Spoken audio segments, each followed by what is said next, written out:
অনেকেই এই লাল পদ্ম খুঁজছেন। আসলে সর্বদা সাদা পদ্ম অ্যাভেলেবেলই পাওয়া যায়। লাল পদ্ম, নীল পদ্ম এগুলি খুঁজে নেওয়া খুবই মুশকিল। আজকে এমন এক জায়গায় আসলাম, এই লাল পদ্মগুলি দেখতে পেলাম। ইহা নারীদের এক মহা ওষুধ। আজকে আপনাদেরকে এই ওষুধি গাছের কথাগুলি বলে দিচ্ছি। প্রিয় বন্ধুরা, আপনার যারা সর্বদা আমার কথা শুনেন, মনোযোগ সহকারে শুনবেন। এই যে লাল পদ্মগুলি দেখেন, এর গোড়ার মুথাটাও কাজে লাগে, আর এই পদ্ম ফুলটাও কাজে লাগে।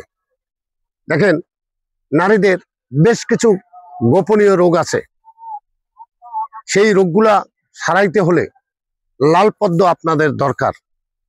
যারা লাল পদ্ম খুঁজছেন, বারবার মাসে একবার মাসিক হয় প্রত্যেকটা নারীর, কিন্তু কোনো কোনো নারীর মাসে 2বার 3বার আপনাদের এই স্রাব হয়ে যায়।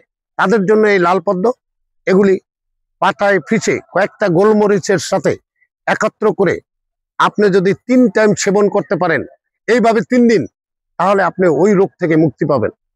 এছাড়াও তলপেটে যাদের চাক্কা হয়ে যায়, যেই মা বোনদের, তারা এই লাল পদ্ম গোড়ার মুতাটা ছেঁচা যদি গোলমরিচ, লং, এলাচি দিয়ে 3 দিন সেবন করেন পরপর, আপনাদের এই নাভির নিচের চাক্কাটা ভেঙে যাবে। আর স্রাবকালে আপনাদের অনেকেরই ব্যথা বিষ হয়ে থাকে, আপনার ডাক্তারের কাছে দৌড়ে যান, আর ডাক্তারের কাছে যাওয়া লাগবে না।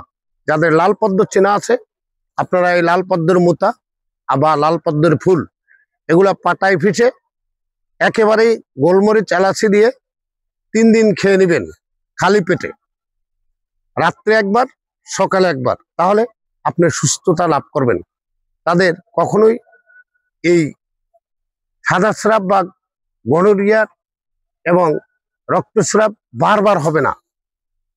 ঠিক আল্লাহ পাকের নিয়মতান্ত্রিক মতোই চলবে। আজকের আপনাদের মা বোনদের ওই গোপন রোগের কথাগুলি বলছি, সেই জিনিসগুলো আমার চোখের সামনে বেশি উঠছে, আর আমরা আসলাম সেখানে দেখার জন্য। এটা আপনাদেরকে দিয়ে দিচ্ছি। আমি আমার নাম্বারও দিচ্ছি, 01711043292, 01726020978। যদি আপনাদের কারো প্রয়োজন হয়, আমার সাথে যোগাযোগ করবেন। আজকের এ পর্যন্তই বন্ধুরা। আশা করি আপনারা সর্বদা আমার চ্যানেলের সাথে থাকবেন, লাইক দিবেন, শেয়ার দিবেন, সকলে হাতে হাতে পুষে দিবেন। আল্লাহ হাফেজ।